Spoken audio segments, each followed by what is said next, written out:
In the rest of this section, we will take a flying tour through the basic ideas of classical mechanics handed down to us by Newton. We will start with a single particle.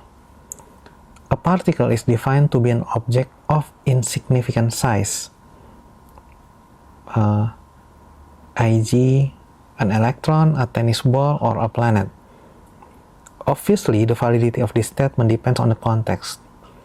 To first approximation, the Earth can be treated as a particle when computing its orbit around the Sun.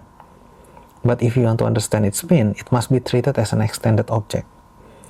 The motion of a particle of mass m at position r is governed by Newton's second law, F equals ma.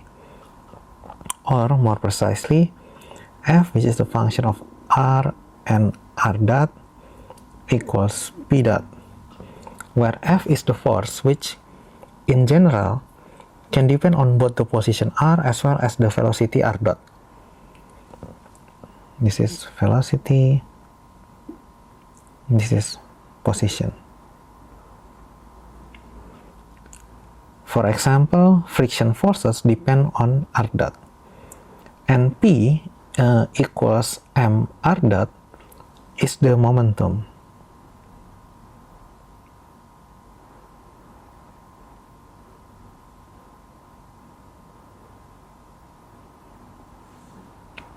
Both F and P are three factors which we denote by the bold font.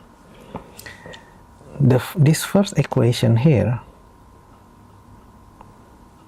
reduced to FMA if m dot equals 0.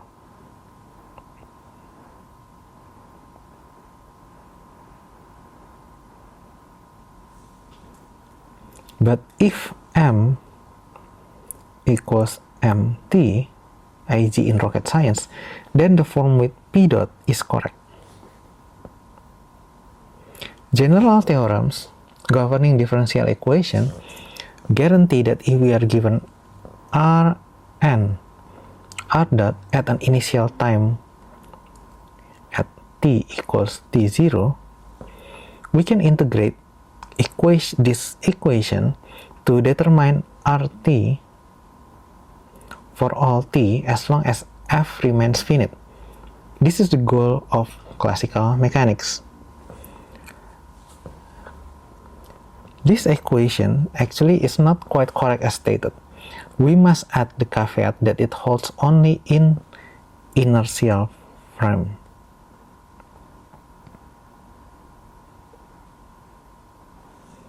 This is defined to be a frame in which a free particle with m dot equals 0 travels in a straight line.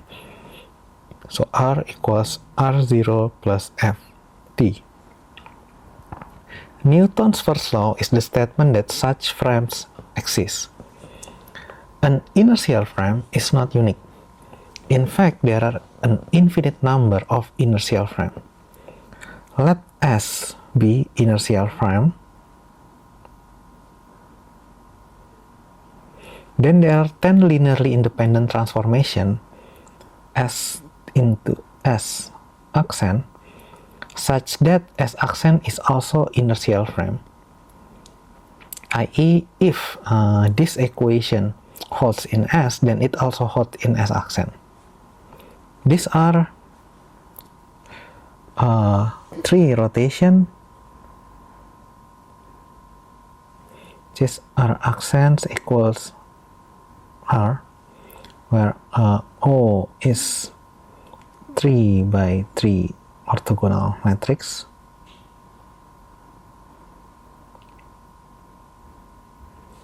Three translations.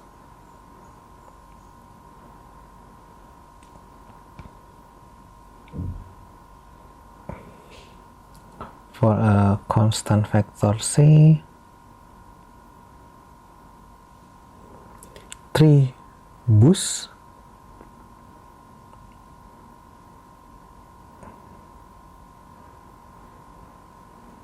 Constant velocity U.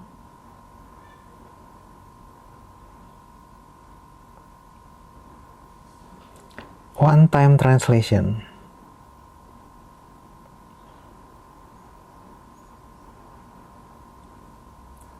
T accent equal T plus C for a constant real number C.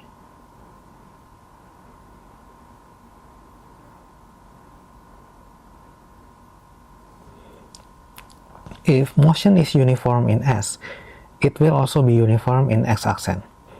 This transformation make up the Galilean group.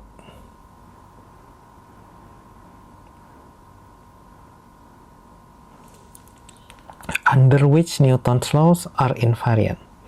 They will be important in later section where we will see that these symmetries of space and time are the underlying reason for conservation laws. As a parenthetical remark, recall from special relativity that Einstein's laws of motion are invariant under Lorentz transformation, which, together with translation, make up the Poincare group.